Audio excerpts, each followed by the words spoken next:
Welcome, fellow self-liberator. We're glad you're here. We could use all the help we can get. Please follow me. I take it you're here for a Cloak and Dagger correspondence. You'll find your host Thane Riddle right through that door. If you need anything, just ask for Daisy. I'll be happy to help. Please enjoy. And cheers.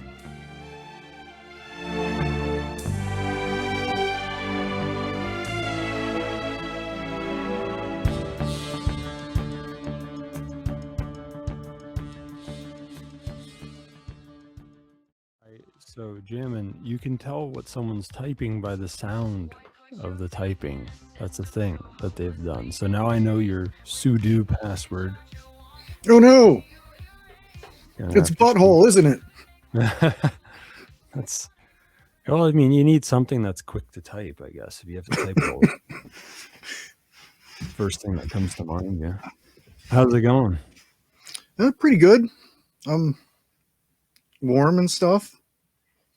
It's you're good enough warm for now. Yep. Why is that? Layers. Oh, okay. Many layers. And so you were, I guess, tell the listener who you are in case they don't know or something. I'm this guy that makes stuff for privacy and do a lot of other things too, but that's typically what I talk about on this cast. Things like de-Googled phones and de-management engined laptops. I do a lot with local AI, open source, private AI, stuff like that. Home networking, off-grid networking.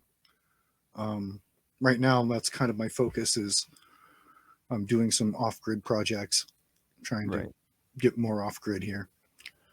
You're the guy, but with power and everything. Who makes the stuff on libertyunderattack.com/Thane. Even though that link is my name, it just means give me money. I make the stuff. Never makes the stuff. What is that sound? I don't know. Is there a weird sound? There's like, it sounded like you're moving a plastic bottle against the microphone or something. Not a crinkly one, like a hard plastic cup. Anyway, so I hear you're playing Mortal Kombat. Yes, well, just outside with fictional snow demons. They're metaphors. I Yes. think I heard you laughing at your own joke after you typed that. Yeah, I was laughing at a couple things. Oh, okay. Oh, yeah. What was it then? If it wasn't at your own joke? Oh, it was my own joke for sure. Oh, okay. So now the truth comes out. Yeah. But, well, I mean, I laugh at my own jokes much harder than anybody else does, I think. But anyway, so yeah, give me some. You were on the show like I don't know, months ago now. How long was that? I don't know, 6 months ago or something. A year ago? Not a year ago. But it's a long time ago. What's happened since then? What do you got? Updates and shit? Let's see. Lots of incremental progress on a lot of different projects.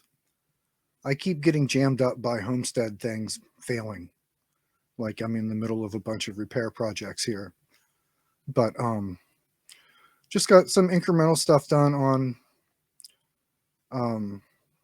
let's see. The first thing would be some surveillance camera stuff from some ESP32 cam little devices to some Raspberry Pi and Rock 64s, single board computers running Motion also some, and it's what I'm trying to do is basically put together a low power envelope off-grid AI enabled surveillance system. Whoa. And be able to build them out. So I have the brains of the lowest power one is just the Raspberry Pi 4 with, it's like a 4 gig, and it has a USB Google Coral TPU accelerator on it. and it's basically set up to run Home Assistant and the Home Assistant's whole surveillance cam stack. Whoa, wait. So you put a GPU on a Raspberry Pi? Well, it's a Google Coral. It's a small TPU that is, it's a tensor processing unit. It's a real special purpose thing, and it's basically just powerful enough to do like object and facial detection and all that stuff, and take all that load off the CPU. Does that have low power requirements, I guess, compared to, well, obviously doing it on something fancier? Like, what are the power requirements like? Oh, it runs right off the USB bus, so it's like, whoa, it can't even take a half an amp at 5 volts, so it's like probably quarter amp at 5 volts or something like that. It's a USB TPU unit. Yep. Wow, so it must be quite efficient. Yeah, it's super efficient, like compared to a GPU to do the same thing. Like I have some NVIDIA Jetson boards that have like a Maxwell generation GPU, and they basically can do the same type of stuff for Home Assistant. It's just that the Maxwell GPU is just a bigger power envelope. Those Jetsons are basically like Nintendo Switches without a screen, basically the same platform. But yeah, the Google makes the TPUs in the USB. They make them in PCI Express, like the mini PCI Express, and then they make them in like the newer M key or whatever the newer format. Do you mean like what the NVMEs use? M2? Yeah, but it's the one that, it's the specific interface. It's the slot that is just for that, though. So yeah, they're good enough to do the AI stuff in Home Assistant's video surveillance thing, which is called Frigate. Here, I have analysis paralysis with the whole project, though, because I have so many platforms that can run the whole stack. And it's like, what do I choose? And every time I choose one, I'm like, well, I could get one that's lower power. And then I kind of jump ship. So I keep doing the same thing over and over and can't stick with the platform. But like the one platform I have is, I have laptops that I made headless that are like, they're no management engine. They're like Dell workstations.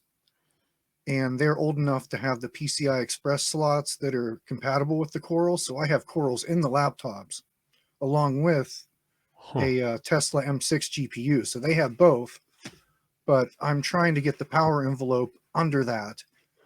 And, those GPUs are 100-watt laptop GPUs. So it's like, what's involved in like getting the GPU and the TPU to work together? Well, it's just different subsystems that use them. Like is it no big deal? Like, can you get one model to use them both at the same time with yeah.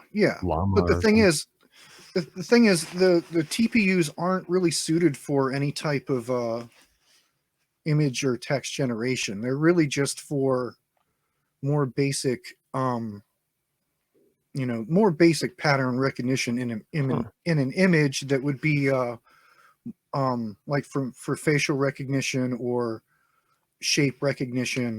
It can tell you like, that's a car, that's a truck, that's what people have in their hands.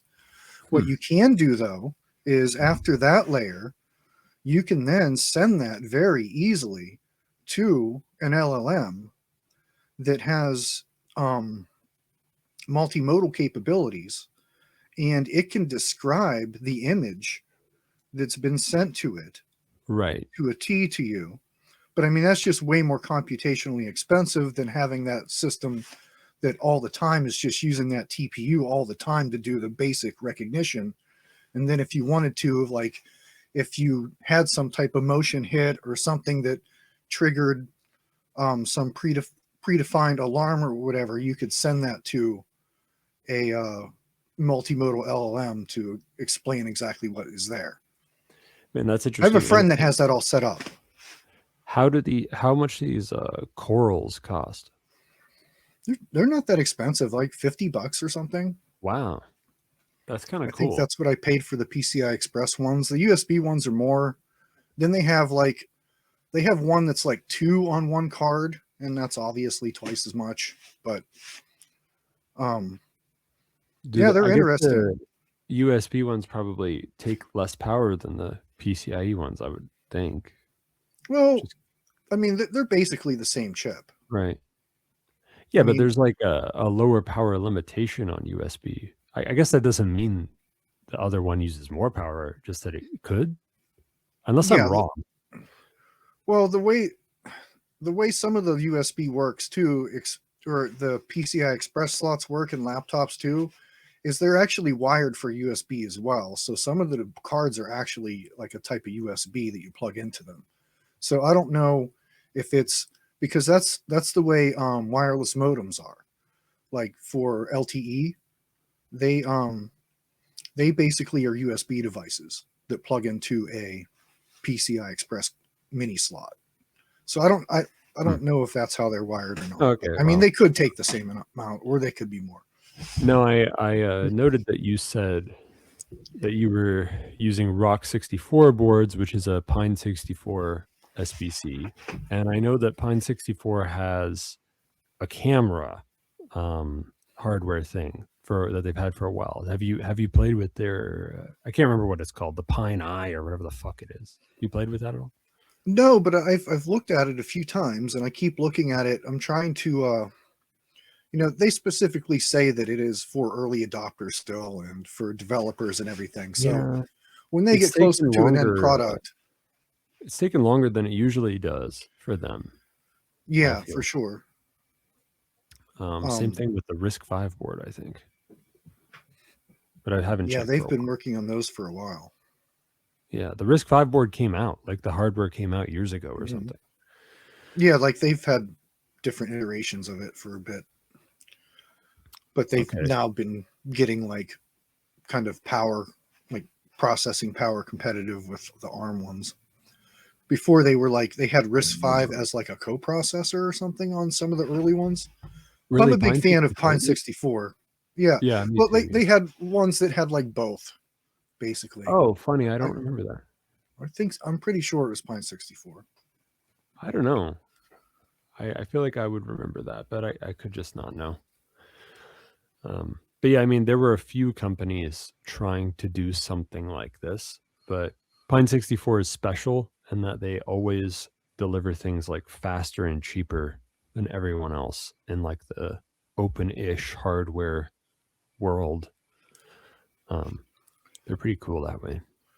Yeah, I'm a big fan of their SBCs. Their other products they're not as durable as I'd like. Like I have a Pinebook Pro that I have to figure out why it's not booting right now. And then I have 2 bricked Pine phones from me doing stuff, but Yeah.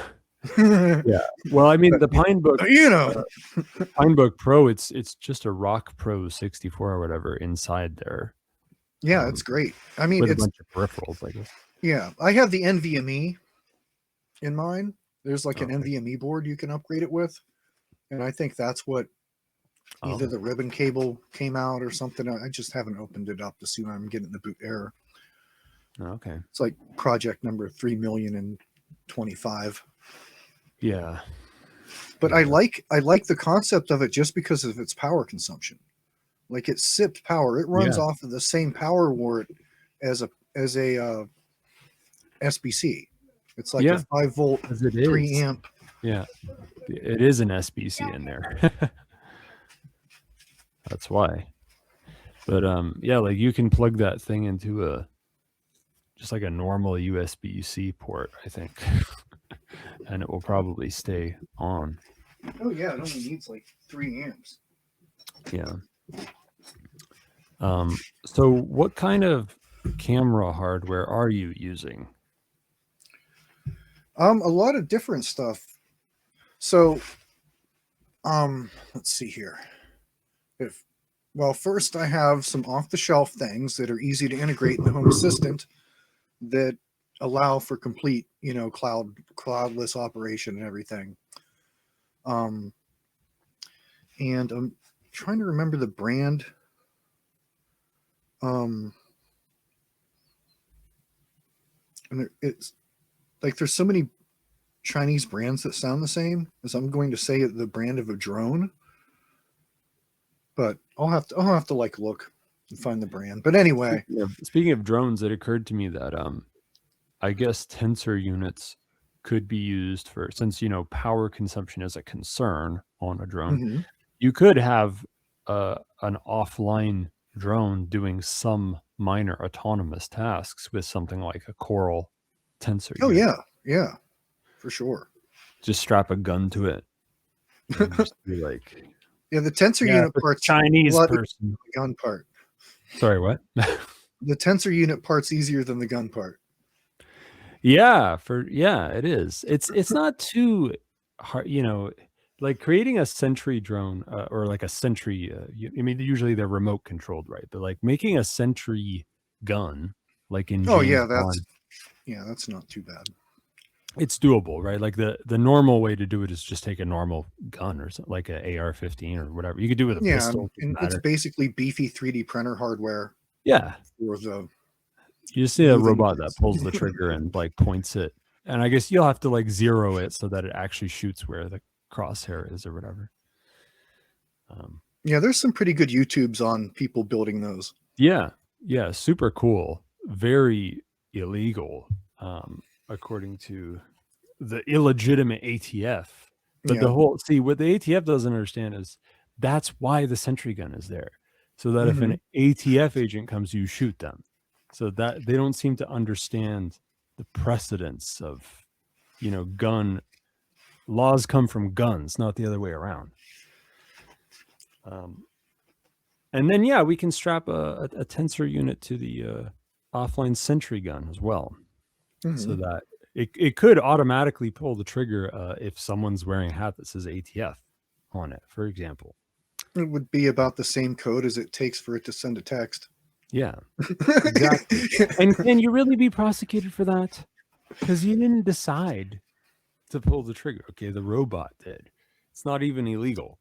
Okay. Well, an easy legal way that is actually, I think, would be pretty useful would be a pepper ball turret. Because that's a lot of fuck off and get off my lawn without having to stack bodies. That's an interesting idea. Yeah.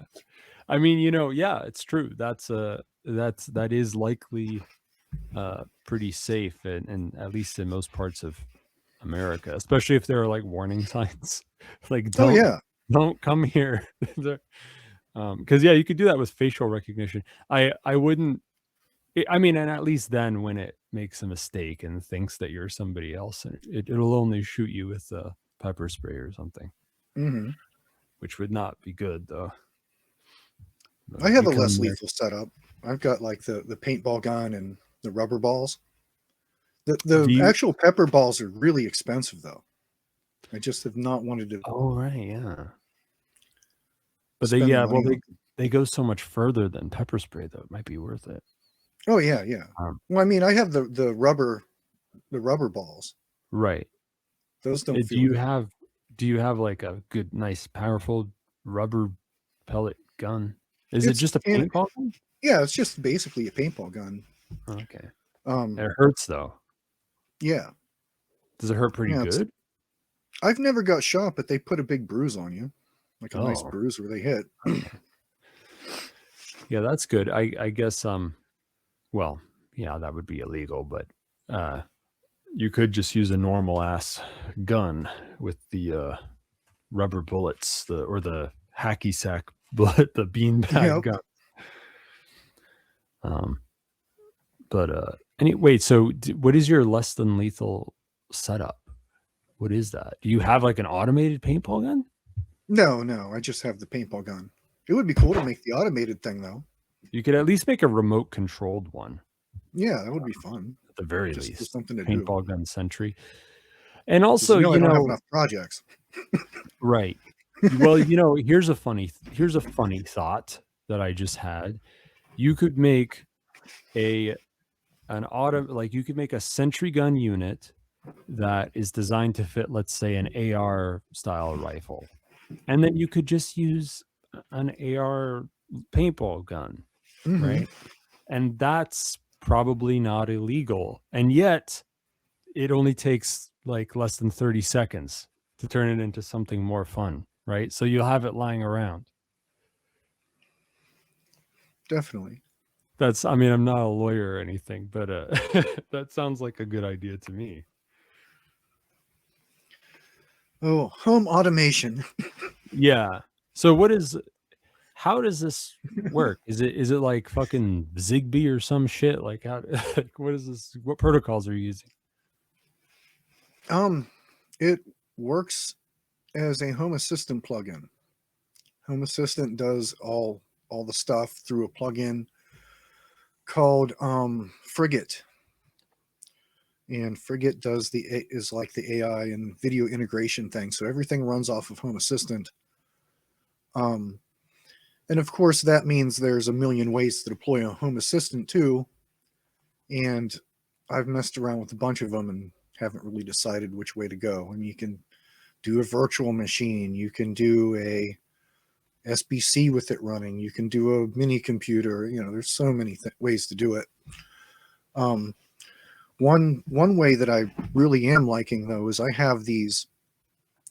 They were sold as VR workstations, and a lot of places bought them that were like VR arcades and like business VR places that rented out VR stuff. But they're VR backpack computers that are basically laptop computers with a laptop gaming GPU in them with no screen. And Right. they are pretty optimal. They have like a 6-core i7 and a NVIDIA 2080 8 gig. So they can even run like smaller models right on there, LLM models even. And of course, you can add a Coral to them to take off all the video processing. But I think that's what I'm going to stick with. I have That one. could do like what, like 10 billion parameters or something? Yeah, you could do 10 billion on them.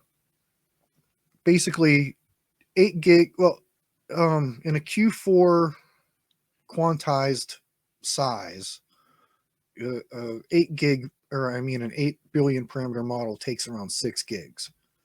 So 10 Right. should fit. But I mean, then there's context too. Like, Right. Yeah. you have to like tweak your context a lot of times to fit these larger models, but you can Yeah. also offload them.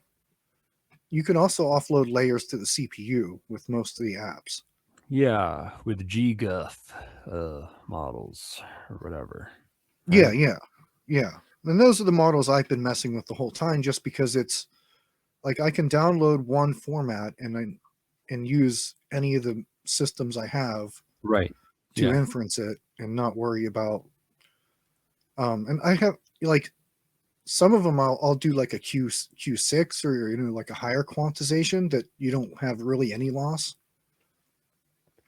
Yeah. Yeah. I mean, if you don't have like if you don't have like 64 gigabytes of VRAM or something, it Yeah. makes sense to use GGuff usually.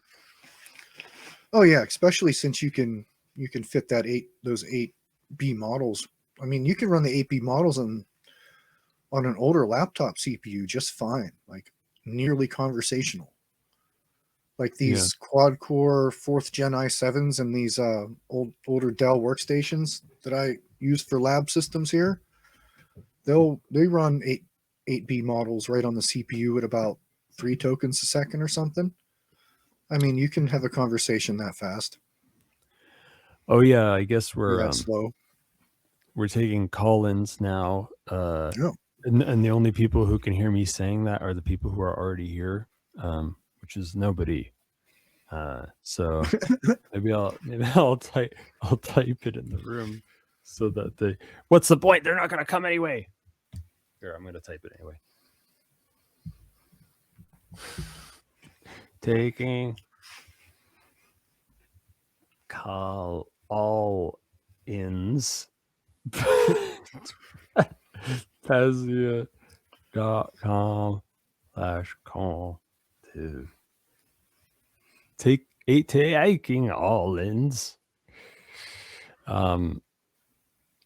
So no one's gonna come anyway. Oh, but I guess I'll read the stuff that they said. Oh, cool. That I've saved. Let's see. The Thane show was excellent. Looking forward to next week. Well, you've made a mistake to look forward to next week because it's the most off the rails show ever. Out as podcast now. Oh yeah, so they're putting out podcasts now. I guess Charles is cutting it together, and they're releasing just the interview parts of my show as Cloak and Dagger Correspondences, and we've got out the Corey Hughes autistic CIA JFK ramblings. That's episode 1 of Correspondences. Episode 2 is the Cypherpunk Conversations with Dave, formerly of Start 9. That was the most recent one. That's a good one.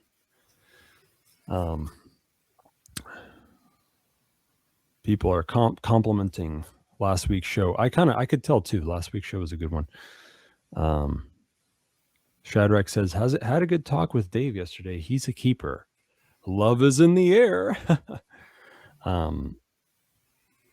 Blah, blah, blah. Oh, yeah. Fagdul says to the insurance ad, excellent. I was searching for an insurance for my waifu pillow. That's a good comment. Rayo2 keeps advertising that he's seeking a radio co-host for her 1 show a month thing. So, yeah, if anyone listens to this fucking recording later and you want to be on a show with Rayo2, apparently he's desperate. And he's like, so it's easy now. So you just ask, I guess. Shadrach said in Rumble, I came for a bit of sanity, just my luck, because the show went offline. Shadrach, sanity's not in the cards. Back to listen to douchebags talk about bitcoins. Thank you for the break. All right. I guess that's why Shadrach left. There you go. There's your fan stuff. So, so yeah, have you ever messed around with getting like a self-sufficient thing, like camera or something to run on a solar panel or something? Well, that's part of the project here. I have a bunch of different, like the ESP32 cams will run off of a pretty weak solar panel. Like those will run pretty much indefinitely. That's cool. Have you ever seen those? I mean, like it's likely that I have. I don't. They're like the little. They're the. Let's see how big could I describe them as? A box of matches. All right. They're a mini. They're not an SBC. They're a microcontroller board, but they're a Wi-Fi development module that has a camera on it, and the camera is replaceable. Right. And you can put different models of camera on it and whatnot. See, that's why it rings a bell. That's the name of a Wi-Fi board. The ESP 32, is that what it is? Yeah, ESP32. I mean, there's a bunch of like hacker gadgets made out of them. Right. Yeah, that's the go-to Wi-Fi chip. Yeah, that's all kinds of stuff. Yeah, and drones too. I mean, the ESP32 cam is super popular for the video feed in drones, like homebrew drones, along with the ESP32 non-camera boards being a really popular like remote control module board for them, for the other control. But yeah, like it's all ESP32. But yeah, those cams are that, and they're maybe $15 a piece, like the raw boards. So they're really inexpensive. Yeah. And then, well, what's the camera bit cost though? That's another part, right?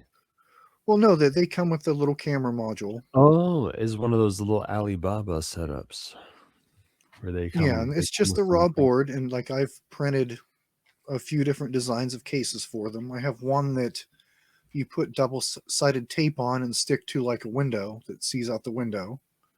Yeah. And I like that design.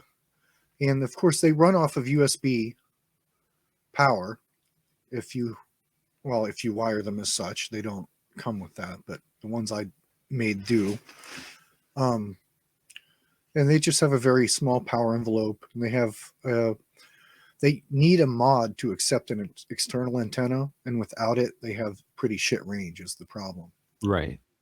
The mod is moving a resistor, a little SMD resistor, which is fairly trivial, but anytime I'm poking a board with a soldering gun, there's potential for mayhem. So it's not something I would rather do. But I have a bunch on my workbench I have to mod, and I hope I don't burn any of them up.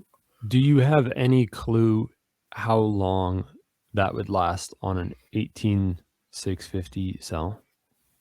Well, a single 18650 cell is what one of the systems is set up with, and it depends on how you have the camera set up. You can have those cameras set up more as a trail cam, where they're taking pictures in motion activated, or you can have them set up as like all the time video feed. And of course, the power envelope is going to be bigger for each application. That size battery will run a trail cam sized one like all day and night, whereas a one that's doing live video feed is going to take, a few of those batteries. And well, yeah, so but how long would it last? Like, if it had no external power? No, well, I mean, for like, if you're talking like 24 hours or something, like 24 hours, if you're talking about something that could be renewed by solar or something, you'd have to have maybe 4 of the 18650s for like 24-hour operation. And of course, right. Like a 15-watt panel. Yeah, all right. This is cool stuff. Well, this is a lot of what I'm, researching, just, and kind of just experimenting with and doing too. I have, from doing the ghost paths for so long, I've ended up with a lot of defective battery packs. So I've started to dismantle them and reclaim all the good cells. So I have a ton of the 18650 cells. And I have like charging boards and like all the stuff to turn them into power banks and battery packs. Yeah, that's what's so cool about a standardized, cell that everyone uses. That's one of the things that's cool about it anyway.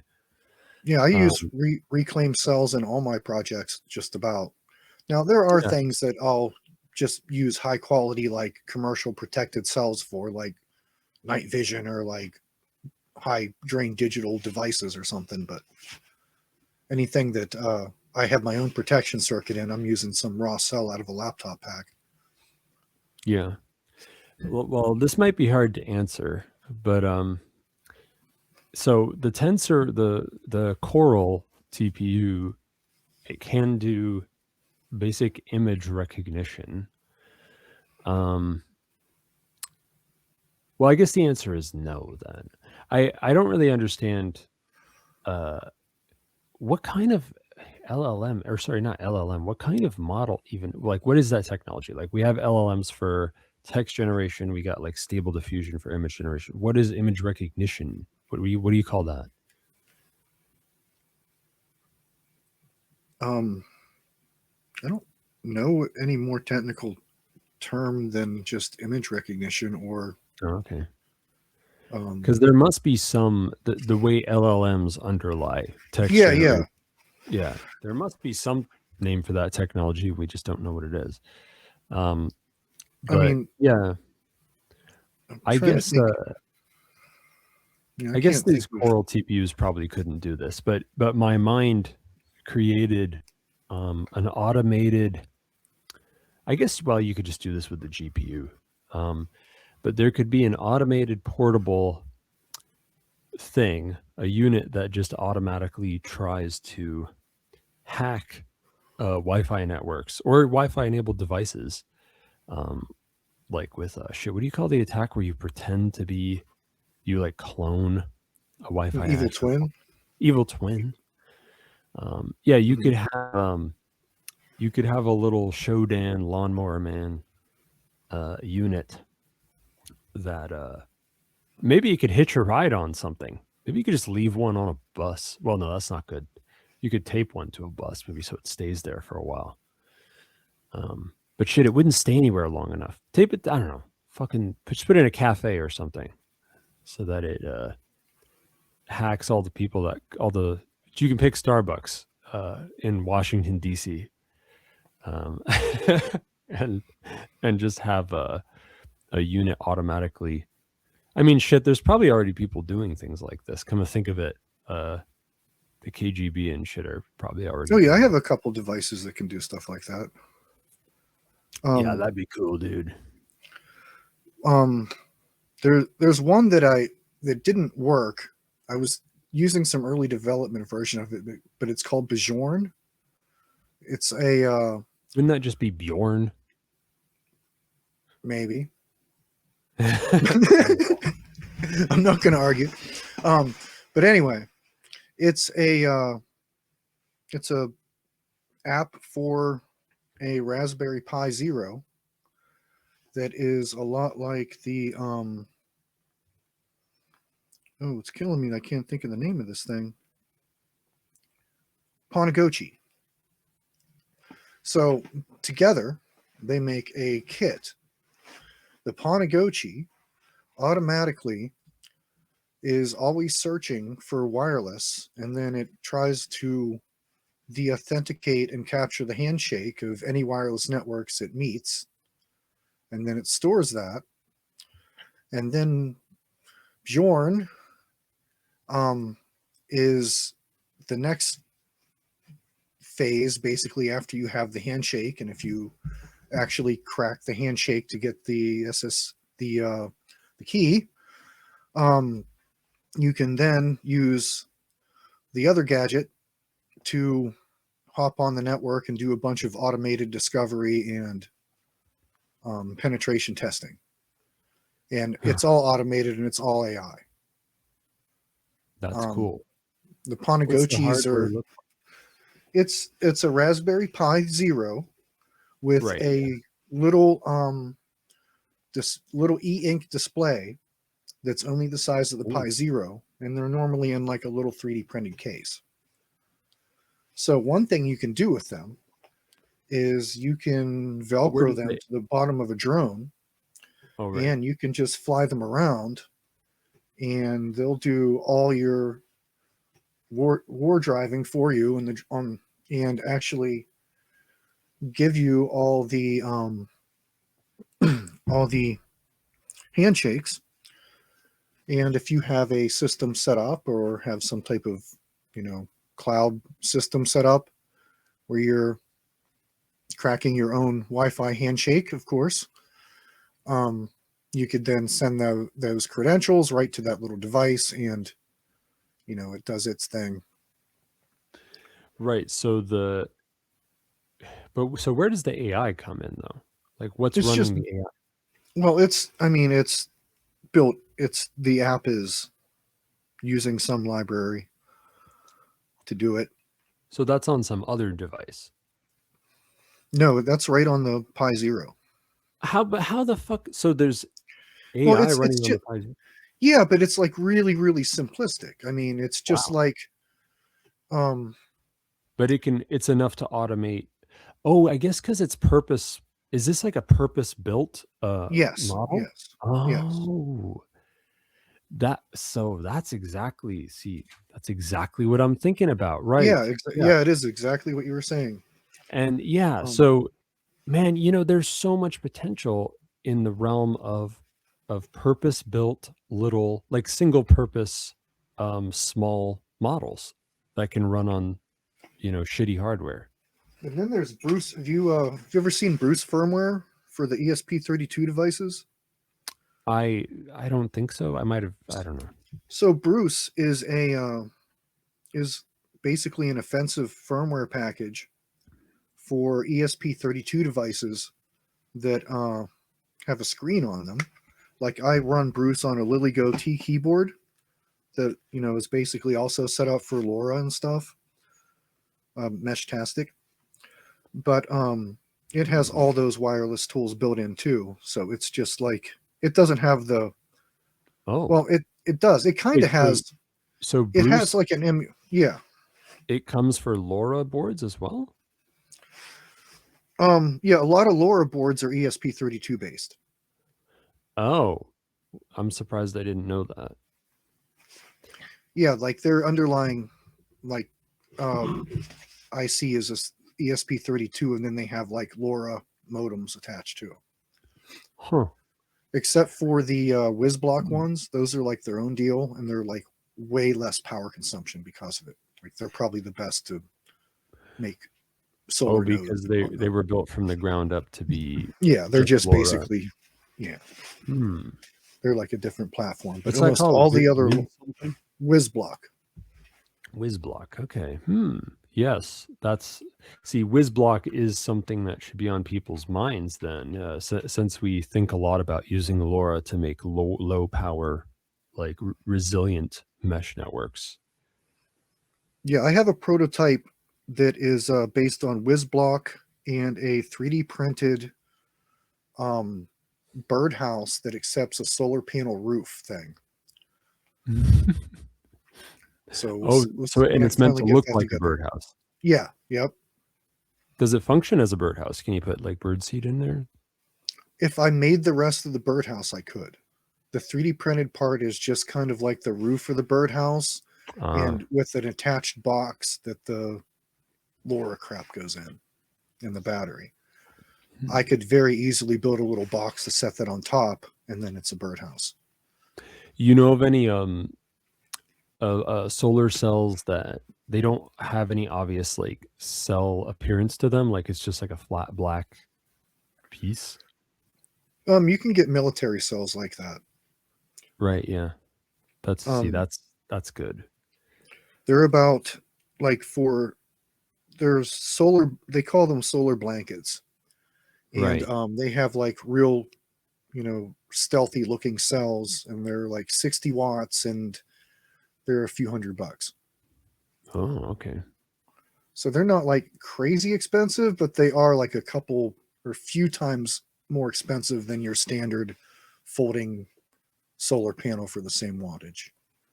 But they are like really matte black and camo, and yeah, because I noticed that too, that so many solar panels have this like white around them and stuff, and it's like, well, oh yeah, well, that's a whole other thing. Like, yeah, that's a problem, but I'm talking about just like you can see the separation between the little cells or whatever. I don't know what the right word is.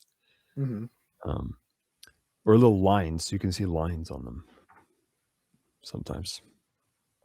But okay.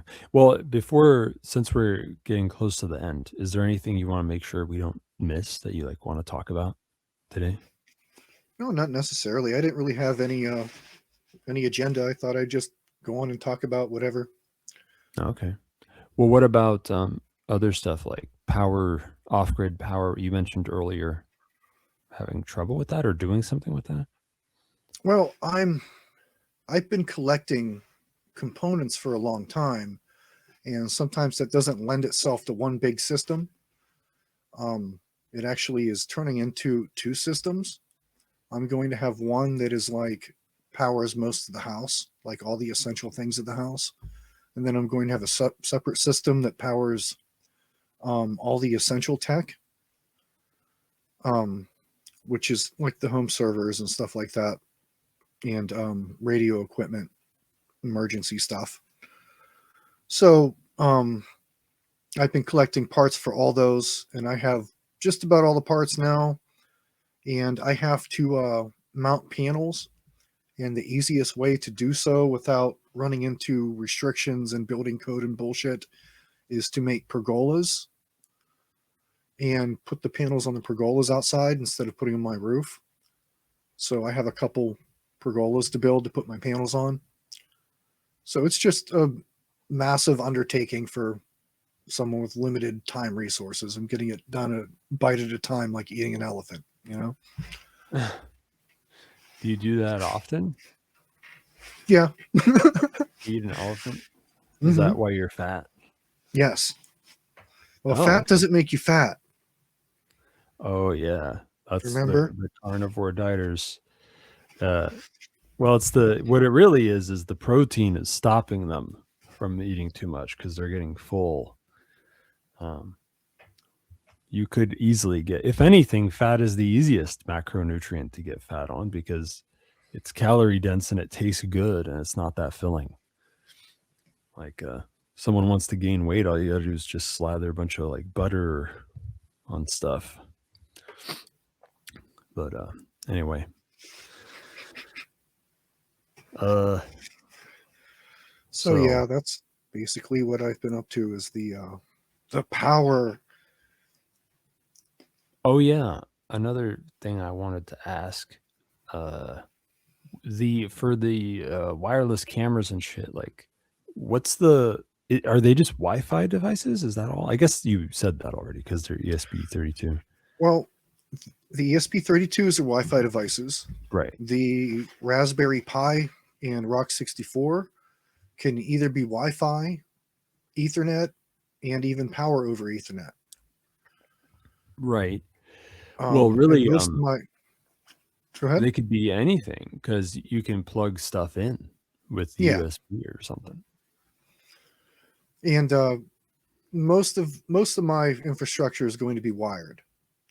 So it's going to be it involves, for powering them, I have power over Ethernet switches that are off grid that you just run 12 to 24 volts to, and then they power all the devices plugged in through power over Ethernet to them. So I will have like central points that won't be connected to my other off-grid systems, just powering the outdoor surveillance. Yeah, that's cool. So I have systems set up for that. I have all these. I bought them a few years ago. They are 20 amp hour solar streetlight batteries. They're lithium, the LiFe PO4s. So I have those to mess with for like any of that type of stuff. And I have one of those set up to run a router. Yeah, it occurs to me that I talk a lot about cutting down government cameras, speed cameras, and things like that. It occurs to me that that hardware is expensive. Like it might be worth repurposing. Oh yeah, for sure. And they often have solar panels on them and stuff. Oh, definitely. I mean, if someone's going to go through the trouble of doing that, they might as well use it for something. Yeah, just take like a reciprocating saw and like cut the whole thing down and just take it. There's probably, even if someone didn't want to use it, it's probably like, it's good recycling. Like someone would buy that stuff. Mm-hmm. It's funny. Like when I was a teenager, like friends of mine knew I was into this stuff even then. And they would do that to gas wells and construction sites. They like stole solar panels and gave them to me a couple times. I'm like, okay, so thanks. Yeah, well, yeah, they just have them sitting around, They're all, the construction sites always use portable gear. Yeah, so it's easy to just this pick is it up. way back in the day before solar panels were very popular for that too. It's just kind of funny. Cool. Pennsyltucky.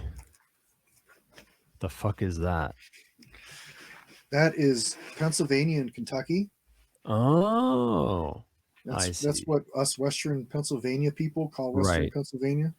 That sounds right, because it's not a lot like Eastern Pennsylvania. Oh no, it's not like Eastern Pennsylvania at all. It's much more like Kentucky. Yeah. And really, if you understand the history of it, it's more like Kentucky is more like Pennsylvania, and Eastern Pennsylvania is more like New England creep into Pennsylvania. Huh. I see. Like culturally. Yeah, that makes sense. I guess all the northeastern, the East Coast, yeah. That's all just New England. Creep all the way down to Washington D.C. Yeah, and like Pennsylvania was Quakers, and the New England was like the opposite. They were very Yankee, like the Yankees and the Quakers didn't get along. what even are Yankees historically? Yankees historically are like the northeastern Protestants that wanted to remake the world in their own image. That sounds about right. Yeah, that sounds like the ancestor to American culture. Yeah, it Or at is. least It is. establishment to American culture. You know, it's really interesting. Rothbard's has written a bunch about it. There's this really good paper he did talking about how that whole part of culture was basically an evolution of premillennial Christianity, and that like premillennial Christianity was all about trying to bring God's kingdom on earth to earth, like in reality yourselves. And they kind of abandoned like the God thing and went more for like the got to spread democracy around the world instead. Yeah, But it's it's really like like the same type of ideology at the base. Christian Zionism turning Yeah, into yeah, secular exactly. Zionism. Exactly. And Zionism is secular from the gate too. So like Yeah, at like least all it has those, the option. Yeah. yeah. Well, I mean, like the original Zionists, a lot of them were secular. Like it's like the whole tie-in between Christian Zionism and European Zionism is just a crazy web. Yeah. Well, I mean, Like at the there's end of all the this day, cross-pollination. it's merely like classic like expansionism, just Yeah. like I want to take stuff over because I want it. Yeah, it's manifest destiny. You know, it's the same Yeah. thing. Right. It's just that it morphed. And now it's more Yeah. of an ethnocentric versus a, I don't know. Oh, I think the ethnocentric thing's the original Yeah, version true. because like well, do you ever have you ever heard that like around 10,000 years ago, if you believe carbon dating, um the Y chromosome in humans, like the Y chromosome gene pool, like plummeted in diversity, in genetic diversity, um, whereas the X chromosome gene pool was almost like untouched in terms of genetic diversity, almost stayed the same. You ever heard that before? Hmm. It's not something you hear often. It would be kind of weird if you have. So you're saying it like froze? Well, basically, no, not that the weird thing is that genetic diversity plummeted in the Y chromosome. And what it implies is that somewhere around, I don't know, 10,000 years ago or something like that, right around the time of agriculture, actually, Yeah. coincidentally, um, a bunch of males, including even male children, died, and only a small number of males who were all related to each other survived for some Huh. reason, and all the women survived, and that didn't, whatever this was, it didn't happen to females.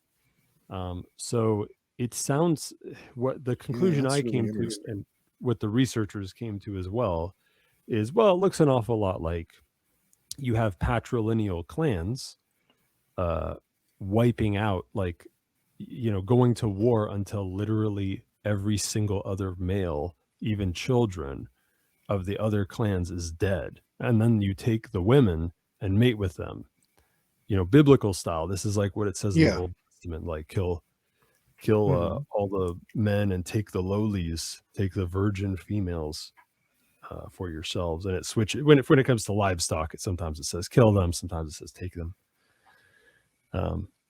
But yeah, it's kind of like that. So every male alive today is descended from the most brutal, racist people that killed everyone else, which really explains a lot when you think about it. And it shows the power of the invisible hand to Jewishly trick people into working together because they want to make money, which is great. That's the side that I'm on. But I do think that, like, on some level, we have like tribalist instincts or something. and that's where it all kind of starts. Well, I mean, I think another name for instincts would be archetypes. I think Jung nails it with archetypal theory, as far as us all having these archetypes, these patterns that are the instincts, but they're not conscious at all. They just kind of manifest through us, and we're not even conscious of it when they do. But yeah, I totally believe that. I mean, it's pretty like the changes you go through as a parent. That's archetypal. I mean, if you're not like a sociopath, you know, like if you're like into being a parent and you go through these changes, you know, you're basically assimilating the archetype of mother or father or whatever. And there's a lot that's like, you know, tuned by whatever the current culture is, but there's a lot that is cultural, like archetypal baggage that is pure instinct that takes over. Yeah. Right. Well, that's where you get into comparative anthropology, sociology, or comparative mythology. Yeah, and, exactly. The monomyth and stuff. There seems to be a lot of weight to that. Oh, I think so. Collective unconscious and archetypes. There's way too much consistency between. And I mean, you know, people can call it you know. No, I ran into Campbell's stuff when Right. like after I already like had those same intuitions, and he just confirmed them. Yeah. Yeah, it makes one wonder, you know, let's say it's genetic or at least partially genetic. I don't know how that works. Because I mean, I mean, me personally, I'm way off the deep end, right? Like I believe in parapsychology and shit. So Yeah, me too. I think so there's a whole realm of like what some call consciousness, though I think that's a clumsy word. A world of that's not, well, I don't know what to call it, but there's a world of thought forms where the collective unconscious is like a real thing that actually exists on its own, which is what Jung believed. You know, Jung was one of us. He believed in synchronicity exactly. and blah blah blah. But even you know, beside that, you just deferring to genetics, there's a lot interesting going on there, because like for example, you somehow know what the shape of like a spider walking is, and to be startled by it. That's like hard coded. Yep. Or like the shape of a girl's ass. That's like hard coded. The exact size that you like or whatever, that can change depending on your upbringing and stuff. But the basic shape is there, which is fucking weird. So archetypes are probably like that too. They're conceptual shapes that are hardwired. Well, you know, there's different kinds of archetypes too. I mean, there's like archetypes of things and places, and not just archetypes of like right roles in people too. So there's the archetype of the spider that is like universal in human consciousness, and that could be explained biologically, but it's also, you know, explained through the archetypal theory too, that like we have this spider archetype and we notice the spider, it's that archetype that we're noticing, and it's becoming conscious, and then we're like recoiling from the archetypal baggage or whatever. Yeah, animals are really cool as symbols. That's like my favorite pantheon that anyone has ever gone with.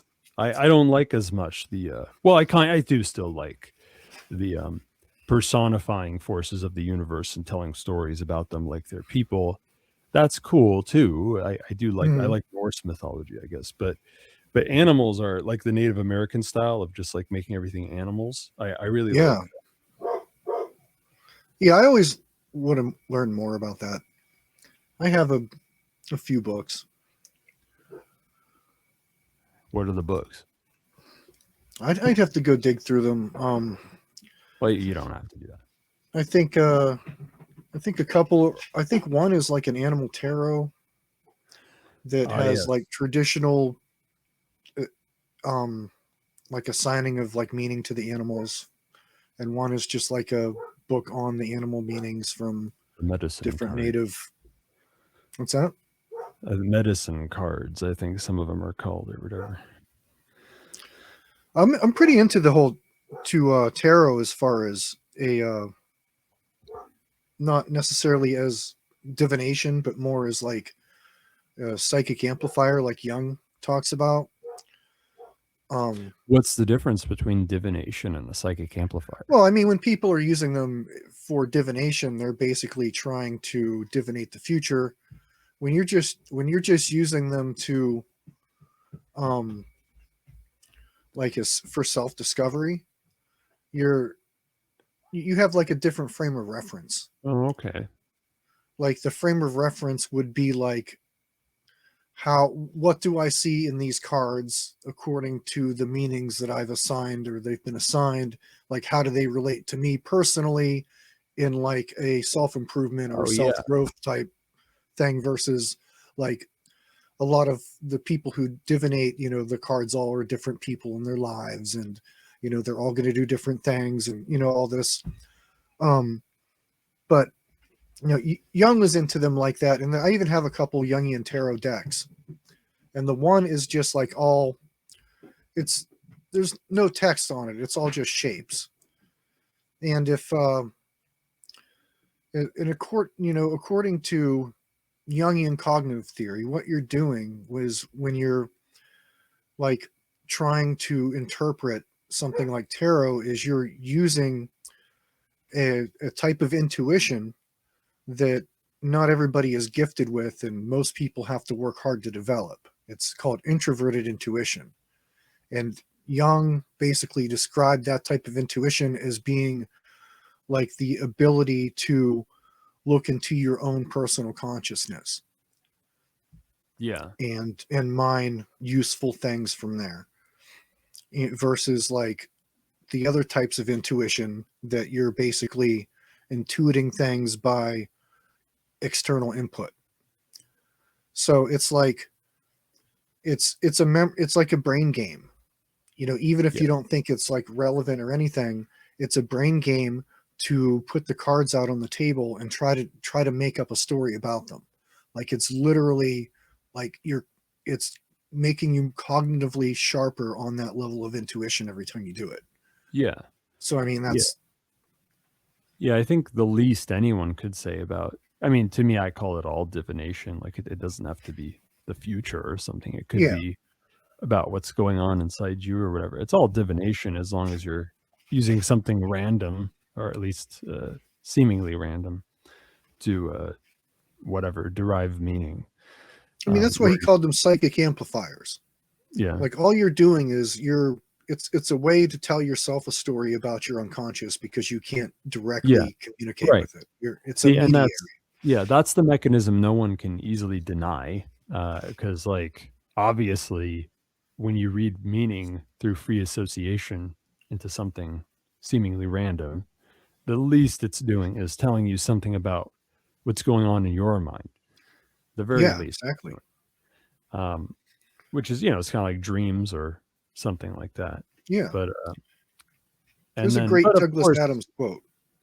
Oh yeah, go on. He talks about with astrology in particular that it's such a huge data set that everybody can project their own thing onto it. And he said it a lot more eloquently, but basically he doesn't necessarily take it seriously the way some people take it seriously, but he takes it seriously as a huge data set that people can project their own consciousness onto and see meaningful things. Yeah, it works, regardless of how it works. But yeah, I would argue though that you could, even if all you were doing was looking at your own subconscious, you could determine something about your likely futures. Oh yeah, because of your own behavior or because of what you subconsciously know is coming or suspect is coming, but don't consciously know. It's a way for your conscious and subconscious to communicate. To click these keyboard in all the land. Yeah, I can tell what you're typing. Anyway, thanks for being on the show. That it was Yeah, all thanks for broken having me, and man. not live, and I just I have that tutored. quote. The quote's worth reading if you want to hear it. Oh yeah, go ahead. It's from Douglas Adams. In astrology, the rules happen to be about the stars and planets, but they could be about ducks and drakes for all the difference it would make. It's just a way of thinking about a problem, which lets the shape of the problem begin to emerge. The more rules, the tinier the rules, the more arbitrary they are, the better. It's like throwing a handful of fine graphite dust on a piece of paper to see where the hidden indentations are. It lets you see the words that were written on the piece of paper above it that's now been taken away and hidden. The graphite's not important. It's just the means of revealing the indentations. So you see, astrology is nothing to do with astronomy. It's to do with people thinking about people. That's a very smart analogy, because the way the graphite scatters is indeed random, but it only sticks. It sticks more in some places than Exactly. others because of an existing impression. Yep. So that's a very good analogy for association. Oh yeah, I forgot. Rayo2 said, I just picked up Myths of the Cherokee by James Mooney. Oh, sweet. Not to be confused with Kyle Mooney on YouTube. But that's good. You know, he's good at divination too. Anyway, thanks for being on the stupid show. I enjoyed it, man. Yeah, you can come back whenever, really. Doesn't matter. I don't have a guest most of the time. Do you want to plug stuff? Where do you, I don't know. You want to plug some shit? No, just get stuff from Liberty Under Attack. I don't really have time to like do anything other than fulfill orders right now. I have so many other things to do. Liberty Under Hopefully Attack. this spring, man. Oh, what are you thinking to do this spring? Oh, well, just trying to get some of these homestead projects over with and get some more time back. Yeah, okay. And then you can tell us if you're doing more stuff, then you can update us again. Go to libertyunderattack.com/Thane. That's THANE to give me commission while buying stuff that actually Jamin made. It's like there's like smartphones and shit, and like laptops and with the IME removed and stuff. You want to tell them what products you what do you have in stock right now, or what you're working on? Right now I have ghost pads. I have ghost stations, which I still have not put on LUA because I haven't been able to figure out the software stack to put on them. The whole point of them was to be able to do local AI, and it has changed so quick that the initial builds are like, there's no way I'm using that software. There's better things. Yeah. So it's like the target's moving so fast that it's hard for me to just like make a spec in stone and post it on the website and say this is what they are. But that's going to be soon. I have a pile of those, and they all have GPUs and stuff. Well, if you want to press Jamin to do something faster for you, then you can always email Shane at libertyunderattack.com. That's SHANE at libertyunderattack.com, and he'll try and prod Jamin to do something custom for you or something that's not listed. Yeah, I can do that stuff. Yeah. All right. And I'm a privacy consultant and all that stuff. I'm also a retarded comedy expert, okay, with 8 months of experience doing this show, selling advertising, and I'm selling pictures of people on the subway, creep shots of people on the subway. Go to VonuPodcast.com/CD to get my man in the middle's session ID and simple X address. Next week, I guess I'll be talking about transportation privacy for the umpteenth time, and I'll finish memetics, which I was supposed to do today and I didn't do. Go fuck yourself. Memetics will be finished next week. I'll leave you with a snippet of the Song of the Pirate by Jose de Espronceda. All moving to ferocious war, blind kings for palm of land. What I have here for mine is as much as all the brave sea, in which nobody imposes laws. And there's no beach, whichever it may be, nor banner of splendor, that doesn't feel my right and bear witness to my valor. My boat is my treasure, my God, liberty, my law, strength, and the wind, my only motherland, the sea.